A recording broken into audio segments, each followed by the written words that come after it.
Olá, seja muito bem-vinda, seja muito bem-vindo a mais um Betimcast, Diálogos do Cotidiano, o podcast do Jornal Tempo Betim, o nosso ponto de encontro de toda terça-feira, 7 da noite, aqui no canal oficial do Jornal Tempo Betim, no YouTube, e nos nossos cortes aí que você vê durante a semana, no Instagram, no nosso portal, na nossa edição impressa, enfim, você vê Betimcast por um monte de lugar. O papo hoje é para lá de importante, vamos falar de saúde e bem-estar, qualidade de vida. Vamos falar, sabe... Se você já vive com esse problema ou convive com quem sofre com doenças pulmonares, é um assunto muito recorrente nessa época do ano, seja por conta das temperaturas, seja por conta da qualidade do ar, seja pelo nosso comportamento. É um assunto que eu tenho certeza que bate a porta de muita gente e eu tenho certeza que alguém perto de você, se não você mesmo.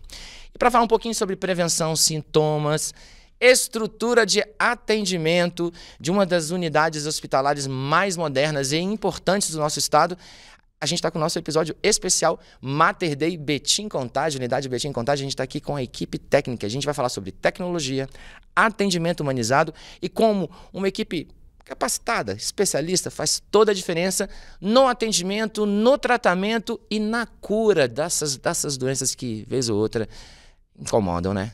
Então, eu vou conversar com eles agora, que vão bater um papo com a gente.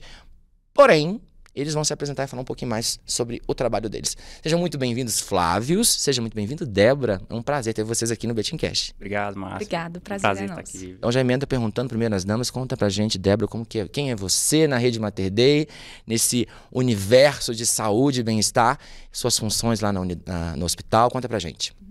Meu nome é Débora Tana, eu sou pneumologista pediátrica, né? E junto com o Dr. Flávio eu faço parte da equipe de pneumologia. Ele é pessoal mais grandinho dos adultos e eu dos pequenos. Uhum. Estou lá à disposição do serviço, né? Tanto para as famílias que me procuram, também para outros colegas, né? Para os próprios pediatras que precisam de uma avaliação do especialista, do pneumologista pediátrica. Então, seja no âmbito da internação, né? Em contexto do paciente que está lá de forma mais grave, que precisa realizar um tratamento dentro do serviço, a gente está lá para poder contribuir, né? No tratamento, no diagnóstico, e também a gente faz parte da equipe ambulatorial, para atender os pacientes que têm doenças crônicas ou, né, que possam ter alguma necessidade de estar passando por um especialista. Massa. E você, doutor? Conta pra gente. Olha só, Márcio, primeiramente, obrigado por estar aqui, né? É um prazer estar aqui com vocês, tá? Olha só, então, como a doutora Débora aqui falou, eu sou pneumologista adulto, né? Eu comecei lá em 2023, né, numa proposta que o nosso coordenador de serviço, o Dr. Bruno Horten, e deixo aqui já o agradecimento a ele, né?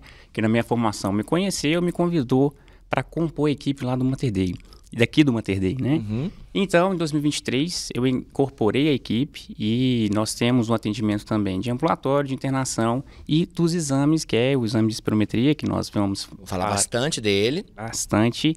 E desde então, estamos aqui, né, Débora? Aí chegamos aqui, até aqui agora, para poder aumentar a informação e o entendimento das pessoas aí, do nosso público aí, sobre desmistificar. Que exame é esse? Para que ele serve? Qual a importância dele? Que para nossa atuação é fundamental. Tenho certeza absoluta e vai ser um prazer. Então, tá vendo? 2 especialistas, 2 feras aqui para bater um papo com a gente.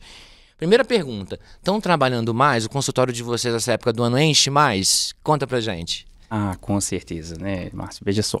As doenças respiratórias, nós temos as infecciosas, não infecciosas, e as não infecciosas, elas pioram em tempos em que a gente tem mais exposição inalatória, seja queimadas, poeira, seja infecções também. Então, né, Débora, agora nossos consultórios, sim, ficam superlotados, às vezes a gente precisando, muitas vezes, encaixar pessoas ali para poder esclarecer e cuidar, né? A demanda aumenta, né? Ah, demais. Doutor, explica pra gente então, qual que é a diferença entre doenças pulmonares e doenças respiratórias? Olha, na verdade, isso a gente pode entender como a mesma doença, tá? O que muda, na verdade, é que a gente tem a doença respiratória, que não tem causa infecciosa. O que é isso? Que transmite, né? De bactéria, de vírus, outros tipos de vírus. No dia a dia, né? Exatamente. Por exemplo, o Covid era um vírus, né, que transmitia. E as doenças respiratórias não transmissíveis, que aqui a gente vai estender e falar delas, por exemplo, a bronquite asmática, a doença associada ao cigarro, por exemplo, efizema, né? Então, essas... E tem outras que a gente pode falar aqui. Então, o grande diferencial é isso. Mas no frigir ali, pulmonar ou respiratória, é a mesma coisa. Os sintomas são muito parecidos, né? Sim. Doutora, e as crianças sofrem muito nessa época do ano? É o principal público, assim? As crianças sofrem e a família toda, né, junto com ela. Porque na pediatria, a gente tem um grande dilema, porque as crianças, principalmente aquelas pequenas, começam a ir para a escola, o que acontece, né? A criança não tem o cuidado que a gente tem. Às vezes, né, leva tudo na boca, mão, compartilha as coisas ali na escolinha com a criança, então... O que é natural, inclusive, né, doutora? Com certeza. E aí, muitas mães ficam muito preocupadas. Doutora, meu filho não para de tossir, o que está acontecendo? Ele gripa muito, ele tem baixa imunidade, precisa de um remédio para aumentar a imunidade, precisa... E aí, o que a gente tem que conversar, né? Crianças, às vezes, que não têm nenhuma doença crônica, né? Então, vem essas questões infecciosas, contagiosas, igual o doutor Flávio citou. E aí, emenda um resfriado no outro mesmo. Vive gripando. Tá melhorando de um, fica resfriado e volta a tossir de novo. Então, recorrente, é recorrente. Então, a gente tem que separar, né? E aí, através de uma conversa, né? Que é o que a gente chama de anamnese durante a consulta, junto com o exame físico, né? Ali, examinar a criança, a gente consegue ter uma certa... um diagnóstico de... Será que essa criança está tendo só algumas gripes, né? Por esse contexto? Ou será que é uma criança asmática? É uma coisa que preocupa muito. É mais sério. Né?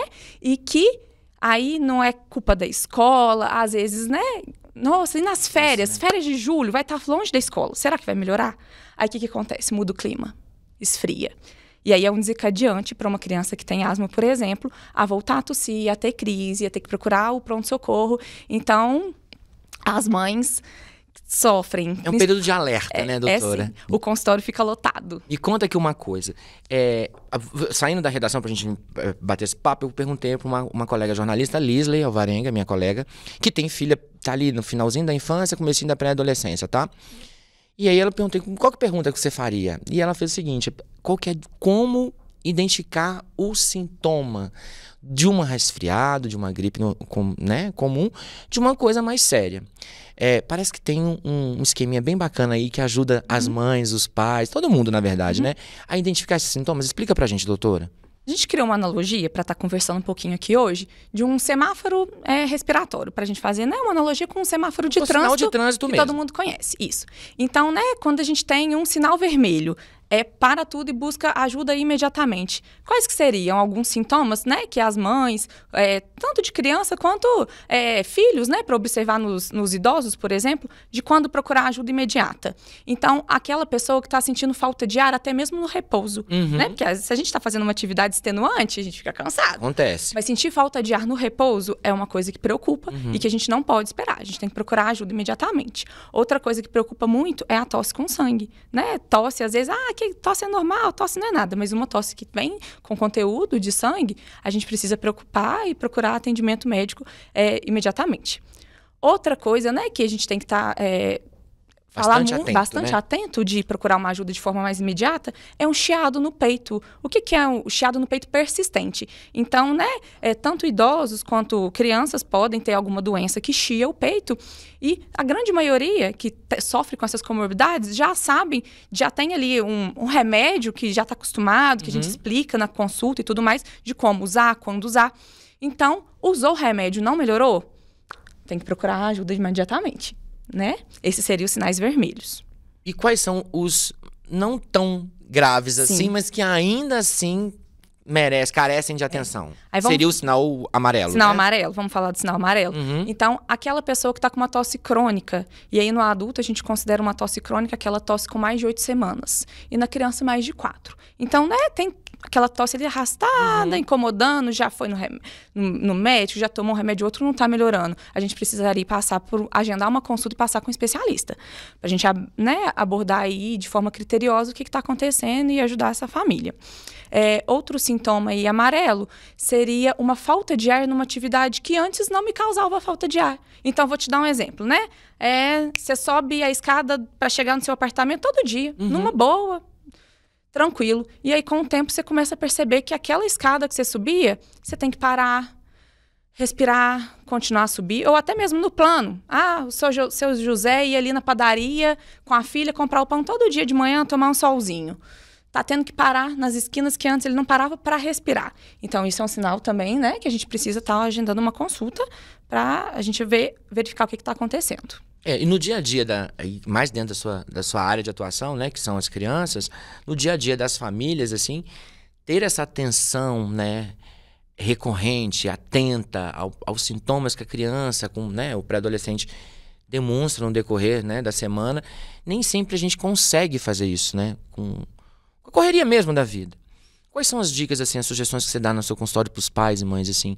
É tipo toda noite lá, não esquecer de dar uma olhada, tem algum tipo de passo a passo para acompanhar essa evolução da tosse? Porque às vezes, você falou, tem, né, mais de um mês, há um sinal de alerta, mas até para completar esse um mês, eu acredito que os pais ficam preocupados, né? Porque no dia a dia tá trabalhando, será que meu filho tá passando mal? Será que meu filho tá sentindo falta de ar? Será que meu filho conseguiu fazer a atividade dele na escola? Quais são as orientações normalmente nesses casos? A assim? depender de cada caso, né? A gente sempre conversa orientação dos pais. Eu falo, a mãe conhece o filho melhor do que eu. Ela vive com ele, ela tá ali com ele todos os dias. Então, observar a característica. Porque uma coisa é uma tosse que, beleza, começou, tem aí 2 semanas, mas ela tá melhorando. Antes ela tossia o dia todo, agora tá menos. Então, a gente tem que observar esses sinais de melhora, né? Então, por outro lado, o sinal de piora, opa, tava melhorando, voltou a piorar. Outra coisa que a gente às vezes fala, doutor, não vejo ela brincar, tô trabalhando, tô cheio de coisa, não sei se ela cansa para brincar. A gente fala para perguntar para a escola, né? Conversa com o professor de educação física. A rede de apoio é fundamental, né? Demais. Igual a gente sempre cita o exemplo, a gente tem que assim, se atentar a mínimos detalhes. Porque, não, doutora, ele joga bola, vai pra escolinha no futebol, joga que é uma beleza. Aí você vai ver, joga de goleiro. Colocar ele de goleiro porque ele não consegue correr na linha que ele fica cansado. Então, são alguns dos exemplos. É um detalhezinho que pode passar despercebido, mas que tem uma informação aí, com né, doutora? certeza. Importante até, né? Quais são as doenças mais comuns, as doenças pulmonares mais comuns em crianças nessa época? A asma é uma delas? A asma, com certeza. A asma é uma doença crônica que envolve inflamação e hiperreatividade das vias aéreas. O que é isso? As vias que levam o ar até a parte final do pulmão para, de fato, onde acontecer a troca, ela fica obstruída, mas não é uma obstrução permanente. De acordo com alguns desencadeantes, que são múltiplos. Tipo quais, assim? Queimada, inversão de clima, cheiro forte, tem atividade física, né? Mofo. Então, tem, assim, essas questões ambientais e até... São comuns do dia a dia, né? Exatamente. Tem criança que, né, exercício físico.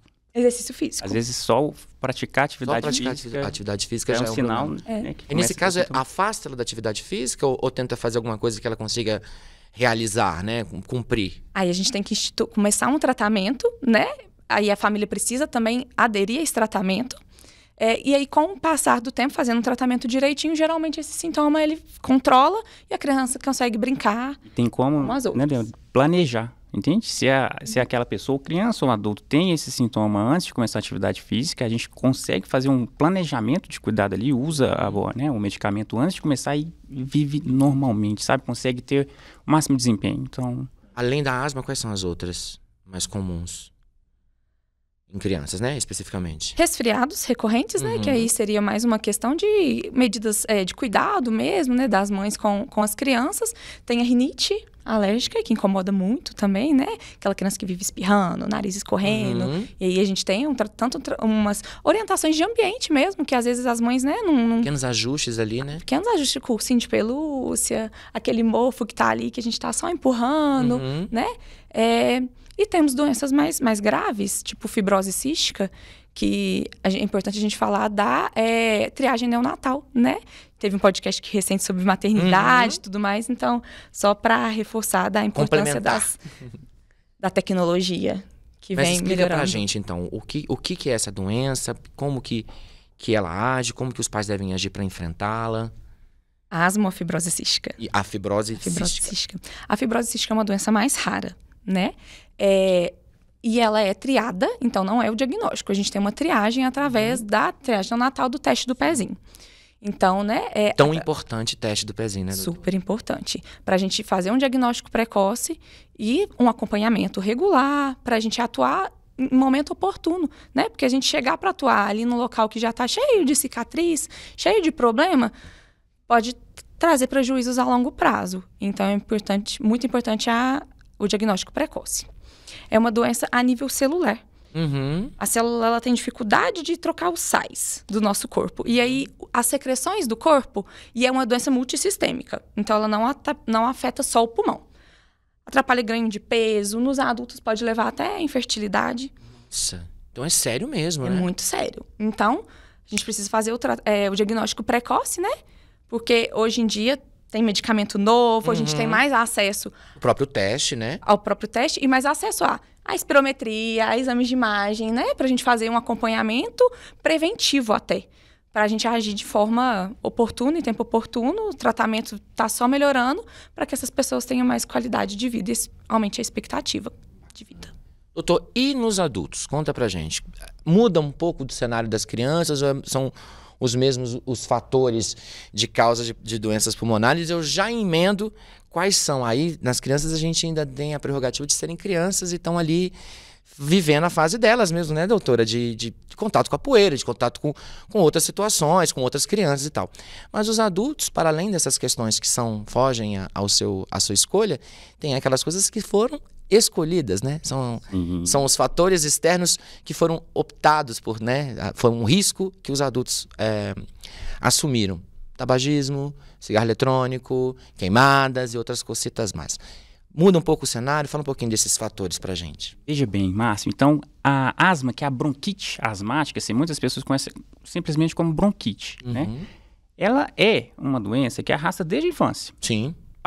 Eu explico para as pessoas. Hereditária, não? Pode sim, Pode ser? Tem um fator familiar muito importante, sabe? Então, inclusive, faz parte da nossa investigação, quando chega lá para mim um adulto, falando, olha, estou com esses sintomas, eu vou perguntar lá atrás, assim, quando você era criança, você tinha tosse, tinha chiado, o que eu costumava muito fazer é dar chá, sabe? Então, assim, e quando eu pergunto isso, você tomava chá ou seus pais te davam chá por conta disso? Então, eu tomava mesmo. Aí eu já começo a explorar mais ali e aprofundar, e normalmente isso aí é um indício, sabe? Então tem essa questão familiar e começa lá na infância. Parte dessas pessoas, mas parte não. Parte pode ter na minha, você sabe? Então, na verdade, a gente... Pode ser desenvolvida ao longo da vida? Sim, é porque ela tem um comportamento que ela pode começar no início da vida, pode começar no meio, ou até mesmo mais tardiamente, 50 anos ali, sabe? Então, isso é característica dela, porque, na verdade, é uma doença complexa, que por vários mecanismos, que não precisa explicar, o corpo reage dessa forma, sabe? Então, eu pego a asma também aqui para mim. Tem outros, por exemplo, o enfisema. Sim. Né, que aí vai de encontro. O enfisema já é uma doença, que é isso que você pontuou aí. Já é a idade, a gente foi envelhecendo, foi se expondo, seja no trabalho, né? Porque exposição inalatória de fumaça, essas coisas, seja por escolha de fumar, né? O principal fator causador da doença do enfisema, né? Que o enfisema, na verdade, ele é uma forma comum da gente entender a doença que chama doença pulmonar obstrutiva crônica, mas aí eu estou resumindo aqui o enfisema mas ela é mais complexa, sabe? É o tabagismo. Então, aquelas pessoas que fumam e no decorrer dos anos, lá na frente vão pagar um preço, que é o enfisema, que é interessante, sabe o que é interessante?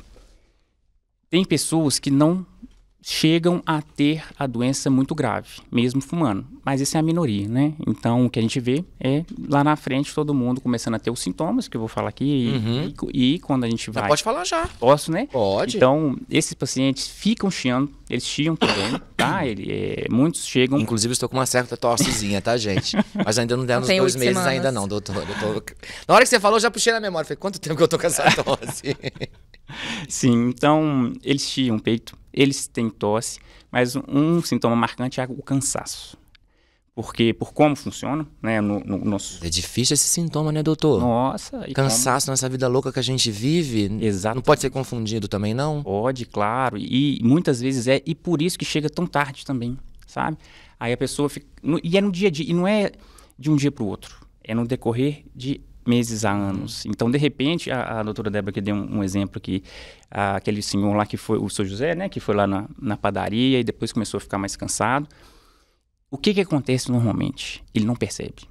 Ele vai na padaria bem, depois ele vai na padaria mais cansado, aí desanima no próximo dia. Vai se acostumando com isso, né? Acostumando. Porque como é lento, Uhum. aí vão se passando meses a anos, e quando começa a ficar de uma forma que limita ele a tomar banho, ou assim, caminhar 1 quarteirão, às vezes a padaria era 5 quarteirões, 7 quarteirões, 1 quarteirão, e já começa a dar sinais, assim, o que está acontecendo comigo. Mas junto disso, aí uma tosse que vem, aquele chiado, aí o catarro, a secreção que a gente chama, e começa a aparecer, e até que chega num momento que, de tanto sentir limitação das atividades, pensa assim, não, deixa eu procurar algum médico para me ajudar. Então...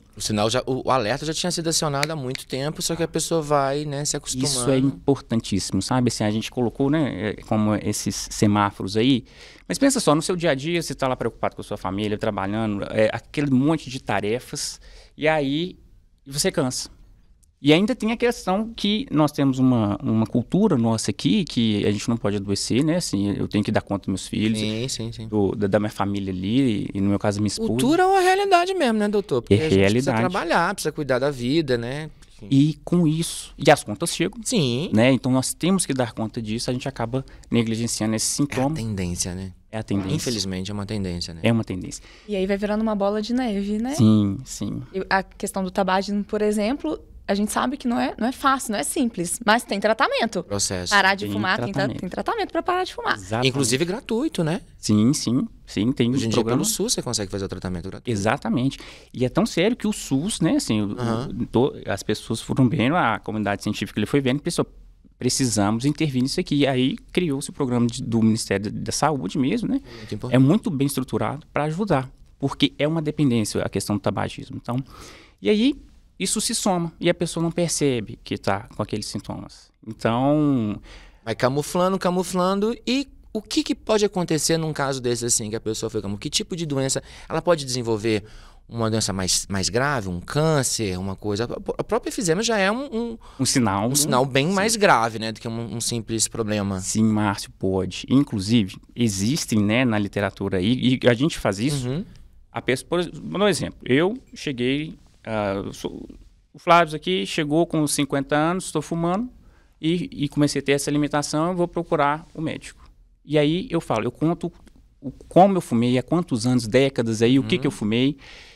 O médico vai avaliar, o pneumologista, né, vai avaliar e falar, olha, a gente calcula uma quantidade de cigarro na vida aí, sabe? E até a questão assim, não é só cigarro, né? Por exemplo, fogão a lenha, que é a nossa realidade. E aí, a gente estima ali também, se foi muito, a gente coloca nesse grupo. De quê? De rastreamento de câncer. Aí a gente tem que fazer exame para procurar algum nódulo ali que possa ser um indício de câncer. Se tiver, aí depende do que vai achar lá, assim. Entendi. Mas sim, a gente faz essa busca. Comportamento ao longo da vida indica exatamente por onde começa essa investigação, né? Sim. Chegando pelo histórico, na amnésia do paciente, você já começa, aqui tem um indício de que pode ter um problema, mesmo que a pessoa naquele momento nem tenha, assim, um sintoma tão aparente, né? Exatamente. Os exames, eles podem mostrar a doença antes do sintoma. O pulmão, ele consegue se regenerar? Uma pergunta de um ex-fumante. Eu fumei 18 anos. Custei pra conseguir parar. Já tem 10 que eu não fumo. Né? Eu consegui parar. Eu usei um remédio, né? Não sei se eu posso falar aqui, mas enfim, bupropiona. Com acompanhamento médico, fiz um tratamento e consegui parar. Eu sempre fico nessa... E nesta época, eu não conseguia empurrar um carro, doutora. Eu não tinha fôlego de descer uma escada, basicamente. Por questões óbvias, né? Fumei 18 anos. E ao longo dos anos, eu comecei a correr. Hoje eu sou um atleta amador, corro e tal. Mas ainda assim, por melhor que eu esteja, por mais que eu me cuide, eu sinto que o meu fôlego, ele deixa sempre aquele resquício de que eu fumei. Ele fala assim, olha, poderia ser melhor. Deixa uma cicatriz, né? Sabe, seu fôlego não tá bom.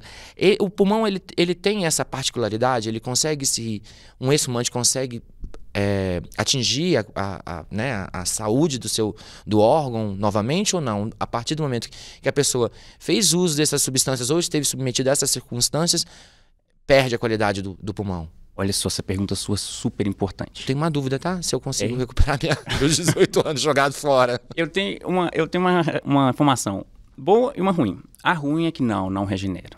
O que machucou, sabe? E a boa é que, na verdade, você reduz o ritmo de piora do seu pulmão. Se você tivesse continuado a fumar, você estava mantendo um ritmo de piora do seu pulmão acelerado, certo? E quando você interrompe essa agressão ao pulmão, esse ritmo lentamente ele vai estacionando, retornando ao que seria o normal. Normalmente depois de 10 anos. Opa! 10 anos eu falei, gente, 10 anos que eu parei de fumar. E ainda tem um agravante que quando você está lá fumando, você está agredindo seu pulmão o tempo todo. Sim. Então ele está inflamado. E aí por isso que você tinha mais sintomas quando você estava fumando, e depois quando você tirou, e aí o seu condicionamento físico, à medida que você foi dando conta de fazer mais exercício, foi melhorando. Então, na verdade, o seu corpo compensa um pouco. Quando você faz exercício físico, por isso que a gente estimula tanto a prática de atividade física. É mental, né? Essencial. O seu corpo começa a utilizar melhor o oxigênio e demandar menos do pulmão. Então, a gente não consegue melhorar. O pulmão, a gente melhora a função, às vezes, com medicamento, sabe? Mas não regenera ele. E aí, a gente age também na questão do uso, condicionamento físico, né?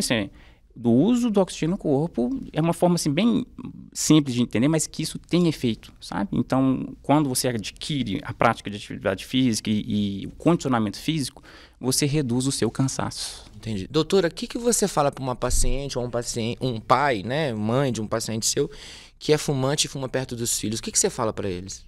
Que faz muito mal, né? Além de fazer mal para a própria pessoa que está fumando, como o Dr. Flávio acabou de citar muito bem, a fumaça do cigarro pode ser um desencadeante para uma criança que tem asma entrar numa crise. Então, a gente na consulta, eu sempre pergunto, alguém fuma? A avó, o pai? Quem fuma? Alguém fuma em casa? Ah, doutora, fumo, mas não fumo dentro de casa. Ou não fumo perto. É tirar roupa, é tomar banho. Então, assim, a gente sabe que na rotina, no corre não vai acontecer. Então, a gente sempre tenta estimular a família toda, né? A mudar de hábito, acessar o tabagismo. E aí, vocês conversando aí de pulmão, regenera, não regenera, eu falei, gente, eu preciso falar uma coisa que é uma coisa que eu bato na tecla durante as consultas, só até para puxar um ganchinho aqui para falar da espirometria. Por favor. Que, ao contrário... É o nosso próximo assunto, inclusive. Podemos começar, inclusive, a falar sobre. Ao contrário dos pacientes do Flávio, que a função pulmonar ali já atingiu o ápice dela e já começa, inclusive, a perder um pouco da capacidade do pulmão, né? Na pediatria eu tenho o que eu chamo de janela de oportunidade. O que é isso? As crianças crescem, né? Eles adoram levar no pediatra e falar, nossa... cresce também, né? Exatamente. O pulmão da criança, ele está crescendo, ele está desenvolvendo. E na espirometria eu consigo ver isso. Consigo ver os fluxos aumentando, né? E aí a gente sabe ali, pela idade da criança, tamanho, peso, qual que seria o volume, o fluxo esperado para aquele paciente. E aí, ao longo das consultas, né, de um exame para o outro, eu consigo comparar se aquela criança está dentro do normal, se ela está ganhando função do ano passado para esse ano. E aí, eu sempre falo com as mães da importância da gente estar fazendo esse acompanhamento para a gente acompanhar esse crescimento e desenvolvimento e até mesmo vai ser um exame que vai me auxiliar no diagnóstico de algumas doenças e no acompanhamento. Eu consigo ver se aquele pulmão está com controle bom, se ele está prestes a entrar numa crise, e aí eu vejo que é uma peça fundamental até para eu convencer aquela mãe da importância de estar fazendo tratamento, de estar fazendo acompanhamento, de mudar alguma coisa no ambiente, de parar de fumar. Prestar atenção na própria casa para ver se tem algum outro E aí fator, eu falo, né? Beleza, o pulmão está crescendo, mas ele vai crescer legal e atingir lá o ápice dele aos 22, 24 anos, se tiver tudo bem. Mas se ao longo do caminho, dependendo, né, não fiz acompanhamento, dependendo da patologia daquele paciente, ele pode estagnar, que é o que a gente chama de platô, e aí a criança não atinge a função máxima que ela atingiria. E isso, na prática, é uma redução da melhora na qualidade de vida dela, né? Ela fica com uma vida bem mais limitada. Um adulto com falta de ar, que não consegue fazer uma atividade física. Experimentar, ter experiências, vivenciar outras coisas, não é mesmo? Com certeza. Ou seja, na prática, prejudica a vida da pessoa. Prejudica muito. Né? Então, já que a gente falou da belíssima espirometria, falei certo, gente? Sim, Tô sim. desde o começo tentando falar certo o nome do exame. Explica pra gente, doutor Flávio, o que é este exame? Pra que ele existe? A quem ele é indicado? Conta um pouquinho pra gente. Depois a gente vai ouvir a doutora falando do ponto de vista da pediatria. Tá bom, começando por esse nome difícil, né? O que é ele? Espirometria. Espirometria. Expiro, respiração. Metria, medição. Medição da respiração. Exato, aí é um exame, então, que serve para medir. Eu vou fazer uma analogia, que eu gosto de explicar para os pacientes o seguinte. Imagina que o pulmão são 2 balões, tá? Aham. Só que o balão, assim, a gente sopra e ele... Enche, esvazia. Isso. Enche, esvazia. E aqui é o contrário. Então, a espirometria, a gente vai encher o pulmão e vai forçar para tirar todo aquele ar. Esse aparelho, ele mede a velocidade com que aquele ar está saindo ali, e aí ele consegue medir também o quanto de ar que saiu. Com isso, ele mede o quanto que o pulmão consegue colocar ar lá dentro e se está tendo alguma dificuldade de sair. Normalmente, então, assim, fizeram-se... Inclusive, ele começou, assim, lá há centenas de anos, foi tentado, né? Mas o marco que a gente tem mesmo, que foi inventado o primeiro espirômetro, foi em 1846, um médico inglês, que aí era um cilindro, um recipiente, cilindro dentro de um container lá. Mais rústico, né? Muito mais. E aí foi se desenvolvendo e melhorando o aparelho, né? A tecnologia no decorrer dos anos. Em 1940, aí, várias décadas atrás, eles conseguiram padronizar e definir que assim, o começo daquele ar, essa quantidade de ar que sai, aí assim foi a gente chegando ao que é hoje. E hoje que são os aparelhos que cabem na nossa mão, e conectados, ou, às vezes, aplicativo de celular ou um computador ali, dá uma informação toda que a gente precisa. Que informações são essas? Essas informações que a gente está conversando aqui das doenças, dos sintomas, quando esses sintomas, eles são de alguma coisa do pulmão. O pulmão está gritando. Você olha, está acontecendo algo comigo aqui. E a espirometria, que é o primeiro exame que a gente começa, né? O fundamental para a prática dos nossos pneumologistas, dá um retrato. O que o pulmão do Márcio está me mostrando? Deixa eu entender aqui. Será que pode ser uma bronquite asmática? O Márcio fumou? Será que eu posso já pensar em efizema, que é a doença associada ao efizema? Será que é outra? Tem outras também, sabe? E outro interessante assim, e aí tem momentos... Joga luz sobre a questão toda, né? Ele joga uma luz, perfeito, Márcio. Ele assim, já dá uma luz... Você consegue analisar com muito mais critério e com mais certeza exatamente aquele caso, aquele diagnóstico em específico, né? Exatamente. E até mesmo porque esses sintomas que a gente comentou aqui não são somente do pulmão. Então, assim, às vezes é do nariz, às vezes é do coração. Então, o exame, ele dá esse direcionamento inicial. E para quem que a gente faz? Nessa conversa aqui que a gente trouxe. Quem tem tosse, quem chia, quem tem falta de ar, quem tem cansaço, esses estão indicados em contextos ali específicos, mas na hora que nos procura, normalmente já foi filtrado. A própria pessoa, né? Senão o pneumologista cuida do pulmão. Dependendo da profissão que ela exerceu a vida toda, né? É interessante da gente fazer espirometria. Impacta também, né? História familiar, isso dependendo. É ótimo. Não só para saber que doença é, né? Para acompanhar, tem pesquisa, algumas cirurgias. Pode fazer parte do risco cirúrgico, né? Assim.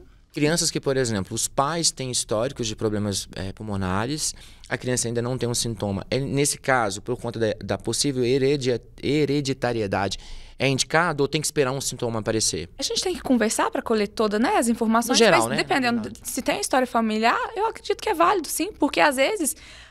tem um sintoma e a pessoa tá normalizando. Meio a criança caminho tem andado, falta de ar, né? mas ela tá tão acostumada com aquela falta de ar que ela não sabe, ela não fala e tudo mais, ela já acostumou. E às vezes ali já tem um certo comprometimento que a gente pode estar melhorando e ajudando. A verdade é que o exame, na prática, ele é fundamental para começar todo o tratamento, ou todo acompanhamento do caso, né? Digamos assim. Esclarecimento, né? Primeiro passo, assim, para começar a falar de... Para esclarecer, para a gente ver se o tratamento está sendo benéfico, né? Se melhorou depois do tratamento. Sim, veja só. Ele é feito constantemente? Recorrentemente, o exame? Sim, fazer esse acompanhamento? Depende. Depende do que encontrou a primeira vez. Ou da proposta dele. Se for uma cirurgia e a pessoa às vezes não tinha nada, aqui, para o momento da cirurgia, resolveu. Se é uma pessoa com a bronquite asmática, né? A asma mesmo. Aí tem, sim, a criança até tem um período até menor de acompanhamento do que o adulto, sabe? E aí depende, então, do que aquela primeira leitura ali ou aquela pessoa tem, sabe? Mas sim, ele é um exame de acompanhamento para a maioria dos casos. Ele é um exame simples, basicamente, né? Não tem algum tipo de recomendação prévia? Simples depois assim que entende como que ele funciona, né? Assim, na verdade, ele é um exame que não está em todo lugar e requer um cuidado grande para a execução dele. Então, assim, beleza, o equipamento é fácil de ter, né? E aí, até aproveitando para E é o mesmo, né? Para criança e para o adulto. O aparelho em si é o mesmo. É o mesmo aparelho. Muda só um dispositivo que a gente coloca no aparelho para filtro. Filtrar, né? Porque por conta de secreção, alguns aparelhos usam filtro. Não todos, mas a maioria usa, o nosso usa. E aí, isso muda por causa da boquinha da criança. Né? O tamanho da boca. Então, muda só esse detalhe, mas na prática é a mesma coisa, né? Né, Débora? As crianças, a questão de concentração, assim, e aquele estímulo, a gente tem alguns estímulos, né? As pessoas sempre perguntam, a partir de que idade que pode ser realizada a espirometria, né? Então, assim, se nós formos olhar no livro e tudo mais, a recomendação é que a partir dos 5, 6 anos a criança já estaria apta a realizar. Mas é individual. Então, tem criança que, beleza, rapidinho, pequenininha, consegue ali, 5, 6 aninhos, e tem uns que já vão ter um pouco mais de dificuldade, né? Mas o que eu falo é que a gente tem que testar. Né? A gente tem que tentar fazer. Não conseguiu? Vamos tentar de novo daqui 3 meses? Eu sempre falo com as mães de algumas técnicas que elas podem usar em casa para preparar o filho, para quando chegar lá no exame. Então, soprar a bolinha de sabão, né? Que ela, querendo ou não, ela faz uma força ali para expirar mesmo. Língua de sogra, aquela língua de sogra que vem, né? Saquinho de surpresa, para os pais brincarem, né? De forma lúdica, de abrir e deixar ela abertinha. Então, vamos disputar quem fica com ela aberta mais tempo? Com isso, a criança vai aprendendo a coordenar a respiração, que vai ser uma coisa que ela vai precisar fazer lá na hora do exame. E aí... E no momento do exame, sabe? Hoje em dia, os espirômetros, eles têm um recurso de tela. Isso. Que, por exemplo, os 3 porquinhos. Sim. Na nossa época, né? Tem história. Então, vamos derrubar a casa de palha.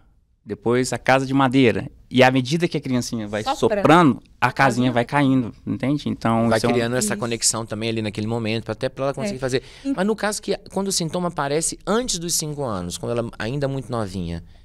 Atualmente, né, a criança abaixo de 5, a espirometria ela não vai conseguir realizar. É um exame difícil.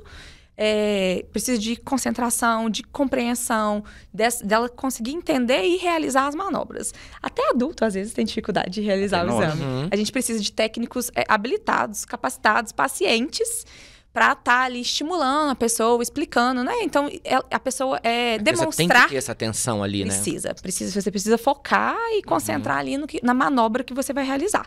Então, precisa de técnicos muito preparados, capacitados, né? E pacientes, para estar realizando, mas é o que a gente tem lá no Mater Dei. Daqui a pouco a Luciane vai falar para a gente de como é que funciona a equipe lá.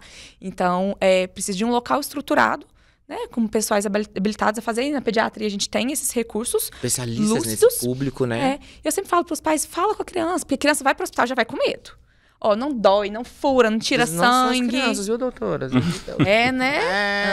Sei. É verdade. Então, verdade, assim, não dói. É um exame um pouco difícil de realizar, mas não traz dor, não gera sofrimento para a família. Não é desconfortável, né? Nada demais. Não é desconfortável. Bacana. Bom, a gente falou aí, né, do exame, falou de ter um espaço adequado para isso, e a gente parece, né, que lá no Mater Dei existe esse espaço que é o Centro Médico. Mas antes da gente mostrar um pouquinho sobre o Centro Médico, eu preciso agradecer a presença da Débora, que vai dar licença para a gente receber a Luciane, que ela já adiantou, já fez a conexão aqui com a próxima convidada. Débora, muito obrigado pela sua participação. Eu que agradeço a oportunidade. Espero que tenha gostado, viu? Volte sempre. Você, por favor, fica aqui com a gente, acompanhe qualquer coisa. Você está aqui no estúdio, você pode se manifestar. Flávio também pode conversar, acionar a Débora. Mas antes da gente fazer a chegada nova, a gente passar um vídeo aqui mostrando os corredores do Centro Médico Mater Dei. Bom, a gente acabou de ver um corredor bacana aqui, né? Bem chique, mas ele é o corredor, como todo corredor, né? Não fala muita coisa, a gente precisa conhecer o Centro Médico lá do Mater Dei. Mas antes disso, eu quero que você fale pra gente, Luciane. Seja muito bem-vinda, muito obrigado pela sua participação. Conta pra gente quem que é a Lu lá do Mater Dei Betim Contagem. Márcio, muito obrigada pela participação, muito obrigada, Paula, que é minha gerente, e a Cláudia também, por me proporcionar estar aqui hoje com vocês. Sou Luciane, sou coordenadora do ambulatório, né? Coordenadora dos serviços hospitalares lá do Centro Médico de Betim. O ambulatório hoje é um centro médico onde a gente tem diversas especialidades para atender o nosso público, né? Lá a gente tem mais ou menos em torno de 280 médicos que atendem com a gente, mais ou menos 40 especialidades. Dentro dessas especialidades a gente tem as subespecialidades. Então vamos se multiplicando aí. Tem o oftalmo, e aí dentro do oftalmo tem as subespecialidades. Pediatria, Tem um exemplo da Débora que estava aqui, que é pneumoped, ortopedia de pé, mão, coluna, e assim vai, abrangindo aí as especialidades. Né? São específicos. Então, assim, não é só aquelas especialidades padrões. A gente consegue abranger aí muitas coisas dentro do centro médico. Ou seja, uma galera boa de serviço, é uma galera boa técnica, especialista. Isso mesmo. Me conta pra aqui, qual que é a função do centro médico? A gente que é leigo, que não conhece, que não é do universo de vocês, qual que é a função de um centro médico dentro de um hospital, como é o caso do Mater Dei Betim Contagem? O centro médico ele está ali para poder atender a população. Consultas eletivas que são agendadas. A gente tem a diferença de um pronto-socorro que é porta aberta. Lá é para você fazer o seu acompanhamento com o seu especialista. Então, é por isso que a gente tem esse tanto de especialidade ali dentro. Então, é para você fazer o seu acompanhamento, para você dar sequência no seu tratamento, independente do seu tipo de doença que você tiver. Então, é um tipo de acolhimento e humanizado que a gente tem ali no centro médico. E fundamental para essa questão mesmo da prevenção, do cuidado, do acolhimento humanizado do paciente, isso é uma das importâncias, né, do centro médico? Sim, é fundamental, né, Flávio? É a base, eu acho, assim, para você complementar a saúde. Acho que independente de qualquer fase da nossa vida, né? E é um dos pilares do Mater Dei, né? Que é estar em qualquer fase da vida, a gente está ali para poder complementar e ajudar o paciente. E qual que é o papel da tecnologia, da modernidade dentro desse centro médico, pensando em 2025, tá? Eu até estava ali sentada ali escutando eles, e a gente estava falando, o Flávio começou a falar da espirometria, que antigamente era X e agora está assim. E um dos valores do Mater Dei é sobre a inovação. E como que a gente consegue trazer isso com o Mater Dei, sabe? E com os nossos atendimentos. A gente vê isso muito com a espirometria. Hoje a gente tem um aparelho que é pequeno, que é móvel, a gente consegue fazer ele em qualquer lugar. A gente faz no ambulatório, no centro médico, que são pacientes agendados que fazem o exame com a gente. Mas se um paciente no CTI precisa fazer, a gente sobe e faz. Na unidade de internação, a gente sobe e faz. Então, assim, o quanto que a tecnologia consegue movimentar a gente a crescer e complementar. Então, o quanto que isso é importante. E não só assim, mas um centro médico em tudo. Então, qualquer outra especialidade, dá um exemplo do oftalmo e da otorrino. A gente tem dermato, outras especialidades que a gente consegue fazer procedimentos que são abrangentes e que vem a tecnologia aí junto, sabe? Mas a gente falar um pouquinho mais, a gente tem alguns vídeos que a gente vai passar e a gente vai comentando em cima. Eu quero que vocês comentem, falem o que é e tal, expliquem. Vamos passar lá? Tem uns 5 vídeos para passar. Esse aí.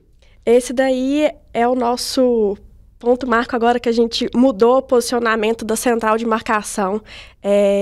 Então, a gente já consegue...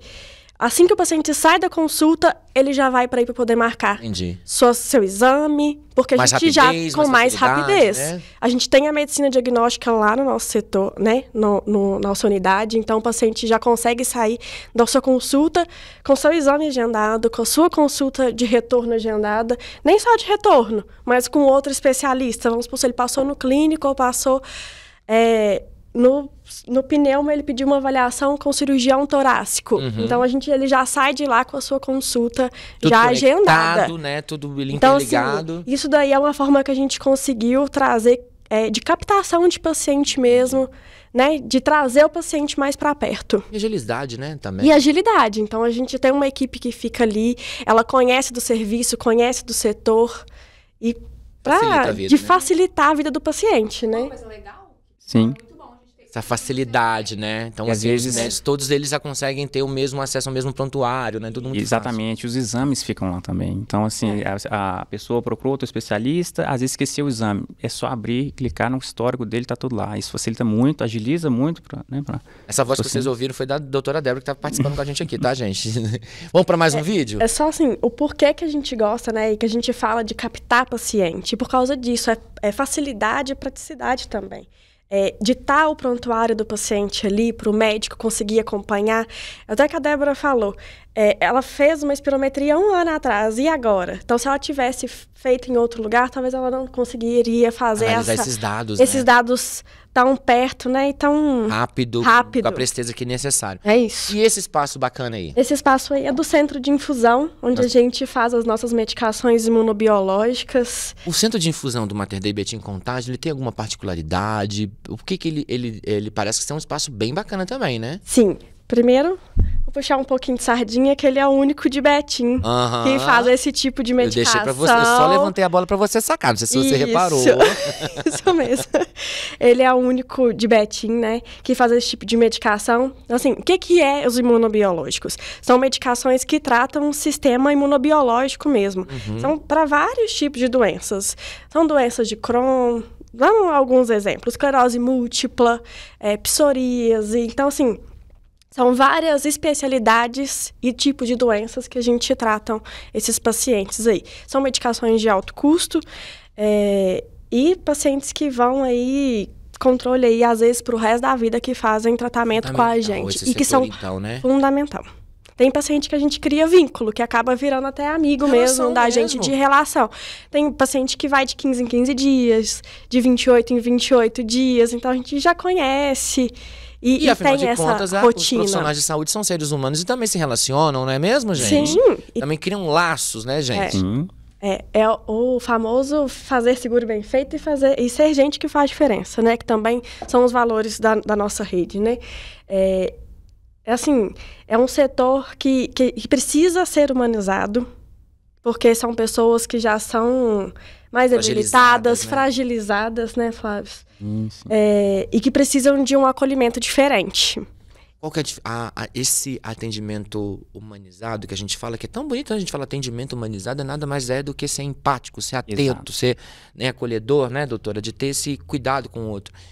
Na prática, qual que é a importância disso para o tratamento do paciente? A confiança.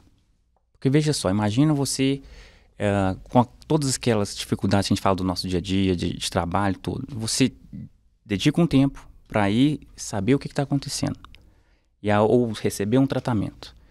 E aí, você já está ansioso, né? Ansiosa, enfim, preocupado. E quando você chega lá e você se sente acolhido, você se sente um porto seguro. E aí você acredita naquele tratamento. Faz toda a diferença, né? Toda a diferença. Vamos ver mais um vídeo do espaço? Vamos passar mais outro aí. É um consultório de oftalmologia. Então, é um consultório fixo que já tem os aparelhos específicos para as consultas. Isso dentro do centro médico, tá, Isso gente? Todos esses vídeos são dentro médico. do centro médico. É uma clínica dentro do hospital, É uma né, clínica. gente? Basicamente isso, É né? isso. Uma clínica de ponta, né? O importante Com ressaltar. certeza. E uma coisa sobre o centro médico, Márcio, que é importante, às vezes a gente pensa assim, é só adulto. Não, lá a gente faz medicações de crianças, e aí pegando o gancho da especialidade dos dois, a gente faz medicações de crianças, né, Débora, que nascem com alguma comorbidade, né, de prematuridade, que fazem desde pequenininho até 2 anos de idade, que fazem essa medicação com a gente. Então, assim, a gente abrange lá no centro de infusão todas as idades. Todos os anos. Então, não tem essa questão, é só adulto. Literalmente de 0 até mais de 80. De 0 até mais de 80. Prevenção, né? A famosa bronquiolite. É, isso aí. Bomba quase todo ano.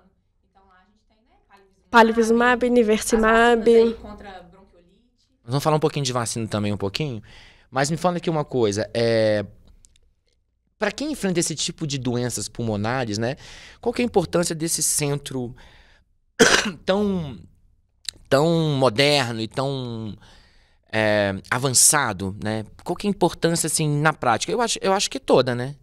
Toda, né, Flávio? Sim, sim. Ter o recurso, né? Então, assim, você tem um atendimento completo. E aí, com toda essa equipe multidisciplinar e de tecnologia, né? de recursos, de materiais, recursos humanos, você consegue tratar. Então, essa é a importância, né, de ter esse centro completo. Ali resolve, né? Algo que se propõe resolver. É claro que, assim, as doenças são inúmeras. Eu acho que a palavra é essa, de ser completo, sabe? Porque lá você vai... o que você quiser, você vai conseguir encontrar, né? De especialista, independente do procedimento que você tiver, de especialidade, né?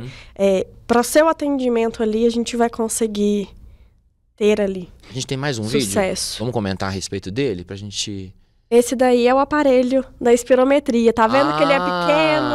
A famosa aí, ó. É, aí, ó. E aí Bacana. ele é logado no notebook, então a gente consegue levar ele para qualquer lugar. E a boca é colocada, né, É colocada nesse espaço. Isso, que é um filtro. Uhum. Nesse filtro é possível também anexar um tubinho, a gente chama de tubete, para facilitar a acomodação dentro da boca da pessoa, né, do adulto ou da criança. Os adultos, eles mesmos seguram esse dispositivo ali, e eles, então, para ficar mais confortável, né, a gente tampa, na verdade, coloca um clipe nasal, para que o ar não passe pelo nariz e o exame possa ser feito. Acho que a gente tem mais um vídeo. Vamos passar? Esse daí é um consultório de pediatria, bem temático mesmo. Uhum. Uma árvorezinha. Dos pacientes, né, de Débora. Sim, sim. Inclusive, acho que é um dos seus consultórios que você atende, né? Bacana demais. Obrigado, pessoal. Agora vamos voltar aqui para o nosso foco da nossa conversa, que são... a gente fez essa jornada... Pode falar, por favor. Falando em consultório, a gente tem alguns consultórios que são fixos. Tipo, os das pediatrias, eles são temáticos. O da oftalmo, ele também tem, porque ele tem os aparelhos. Do otorrino também, da ginecologia, tem por causa das cadeiras ginecológicas. Então, a gente já tem alguns consultórios específicos para acolher mesmo o paciente, para ter um atendimento mais acolhedor e certo, né? E efetivo, E efetivo. Né, ali. E qual que é o horário de funcionamento? Ele funciona todos os dias ou só Funciona dia de semana? todos os dias, de segunda a sábado. A gente funciona de 7 às 21, de segunda a sexta, e no sábado de 7 às 16. Ou seja, né, praticamente todos os Todos dias da os semana dias. tá lá firme e forte, né? Uhum. Isso. Todo esse processo todo. Doutor, agora como médico, né? A gente viu aí, a Lu explicou pra gente, a estrutura obviamente que é bem maior do que isso, tem muito mais sala, muito mais espaço. Tosse de novo. Mas assim, pra vocês, né, que são que estão ali na coordenação desse dia a dia, da rotina toda, e por conta das próprias particularidades do espaço mesmo, né, como por exemplo, ser um único o centro de difusão ser um único de Betim e tal. Para quem está em casa, né? Quem está talvez não esteja passando por isso agora, por um problema desse agora. Qual que é a importância disso, né, na hora que a água, né, a corda aperta, né? Como a doença de fato aparece para a gente, assim. É decisivo na cura da pessoa, na recuperação da pessoa? É sim, mas decisivo no cuidado, né? Porque até chegar a cura, algumas vezes vão ter cura. Se não existisse o centro médico, como que a pessoa seria tratada normalmente? Como foi há muitos anos até ter essa estrutura, né? Que era um pouco a dificuldade de encontrar aquele especialista ou aquele recurso que pudesse cuidar dela. Então ali centralizou. Então a pessoa que precisar, ela pode ir lá, assim, não, eu vou lá buscar, que vai ter toda uma estrutura ali, várias, como a gente conversou aqui, né, disponível para atender, né? Então, assim, ela não precisa, assim, será onde que eu acho o pneumologista? Onde que eu acho um cardiologista? O fator tempo é decisivo nisso. Demais, né? Principalmente que para algumas, né, a gente conversou aqui, que às vezes já está chegando mais tardiamente. Esse tempo é preciosíssimo. Eu explico para os meus pacientes o seguinte, eu carrego comigo uma máxima.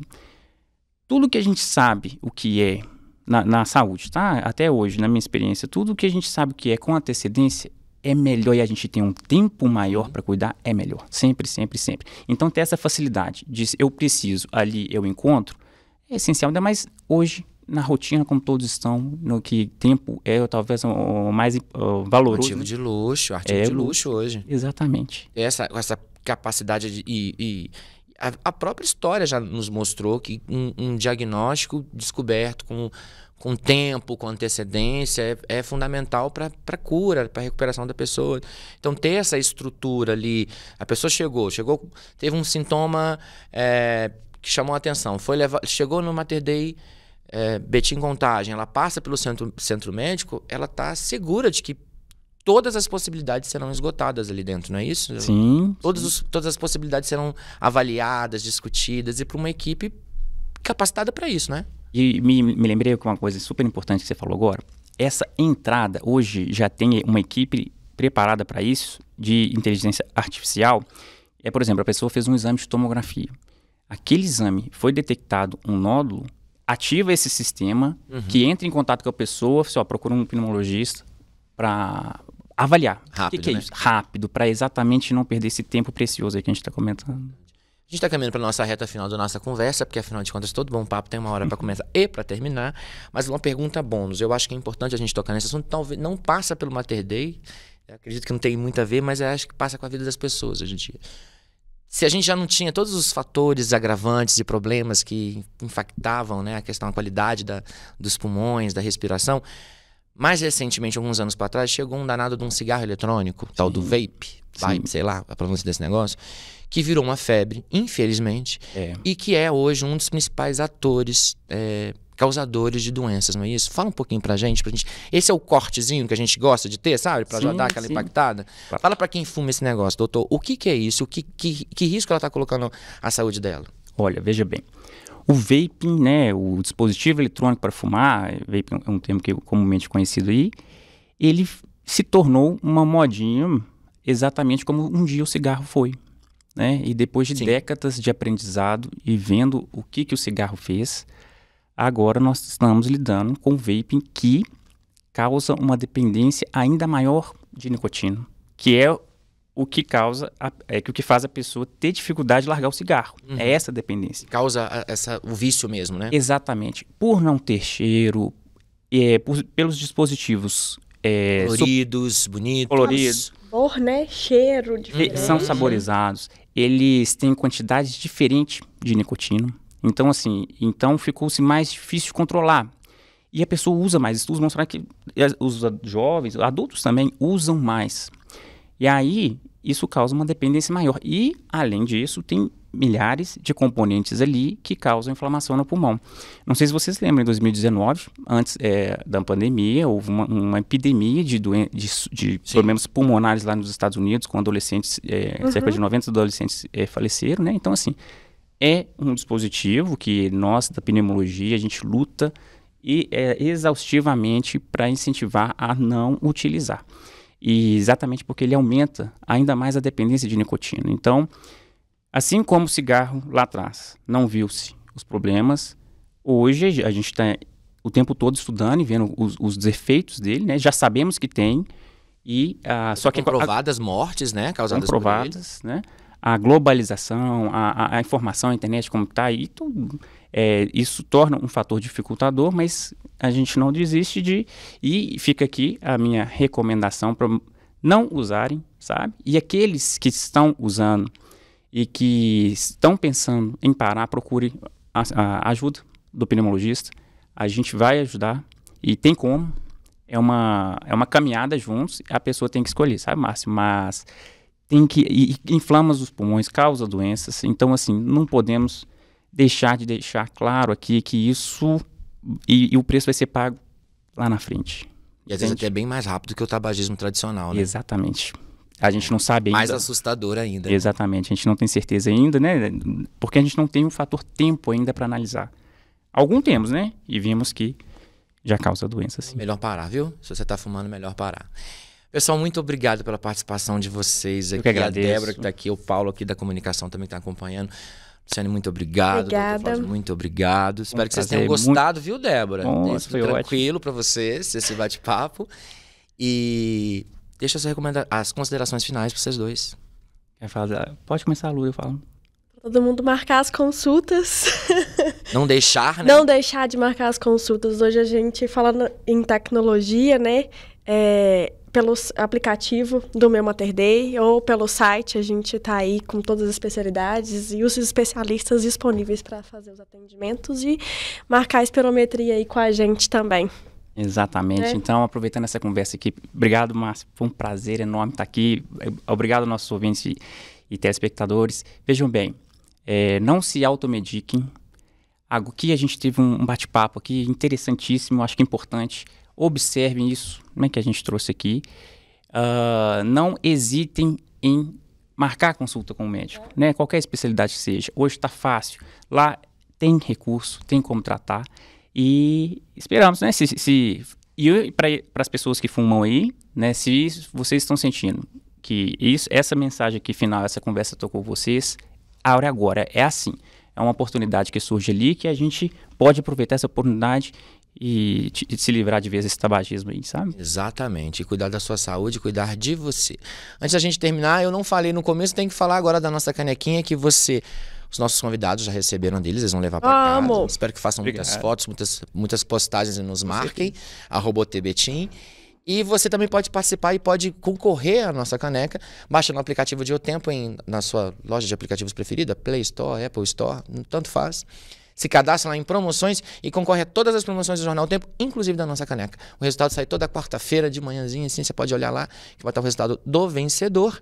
E se você for o vencedor ou a vencedora, é só passar lá na nossa sede, do Jornal O Tempo Betim, na Rua do Rosário, 182, no bairro Angola, que a canequinha é toda sua e você pode sair por aí bebendo a sua bebida de preferência e marcando a gente, dando muito close com a sua caneca do Betim Cash, que é exclusiva, só algumas pessoas têm.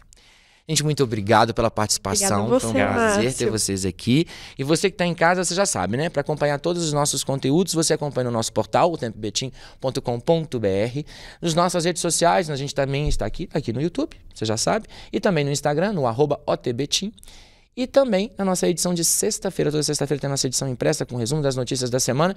E você também acompanha aí nos principais pontos comerciais da cidade. Tá bom? E aqui embaixo eu vou deixar as redes sociais da Rede Mater Dei para você acompanhar tudo e acompanhar todas as novidades, enfim, tudo que eles estiverem fazendo lá. Tenho certeza que tem muito conteúdo bacana lá também. Tá bom? A gente se vê terça-feira que vem, 7 da noite, com mais um bate-papo importante como esse aqui. E agora é uma hora da gente fazer o nosso brinde, ou pelo menos tentar, porque é um pouco... Muito obrigado pela participação de vocês, muito obrigado pela participação de vocês que estão em casa. E a gente volta na próxima terça-feira, 7 da noite, aqui no canal oficial de O Tempo Betim, no YouTube. Beijo, até a próxima. Tchau!